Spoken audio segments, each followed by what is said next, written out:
सकारात्मक गोष्टी. एक मिनिट थांबा, त्याच्यानंतर अनेक व्हिडिओ जण आहेत ना सांगतायत पूर्ण की पहा. या चित्रपटामध्ये म्हणजे छाव मूवीच्या बद्दल काय बोलायला कसली अतिशयोक्ती गेले, वाघ फाडल्याची अतिशयोक्ती गेले.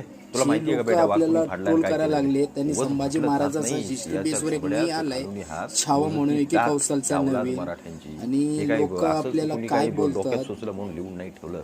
छत्रपती संभाजी महाराजांनी वाघ महाराजांच्या फाडलाय. बद्दल बोलायला वाघ लागलेत दादा. आपल्याला मांजर अंगावाला आली तर आपली फाटून जाते. देते. आम्ही त्याला अतिशयोक्ती म्हणतो. दाखवलेलं युद्ध त्यामुळे जे काय आहे अतिशयोक्ती वाटते. तेच दाखवलेत म्हणजे विचार करा, ज्या मूवीमध्ये. छत्रपती असे संभाजी वेगळे महाराजांना काहीच नाही जेव्हा दाखवले त्या सलीम खान मूवीमध्ये. पकडायला गेले, हिस्ट्रीचं जो तेव्हा आहे एकटा माणूस तेच आपल्याला लढत होता, बघायला एकटा. भेटेल. कवी कलशांच्या तुम्ही कवितेत बघा, कविता नक्कीच वाचा. पहा तुम्हाला मूवी. कळेल की हा माणूस थिएटरला काय ऑलरेडी होता. हा माणूस आलेला आहे. घोड्यावर बसला, हातात तलवार घेतली, तर 100 जण घाबरून पळायचे. ही काय अतिशयोक्ती झाली का? बघायला पाहिजे आणि आपल्याला बरोबर हरेक हिंदूला बघायला पाहिजे. आता या चित्रपटाकडे लोकांनी पाठ फिरवावी. कारण हे नक्कीच बघा समजलं तुम्ही नाही पाहिजे थिएटरला जाऊन. आपल्याला किती लोक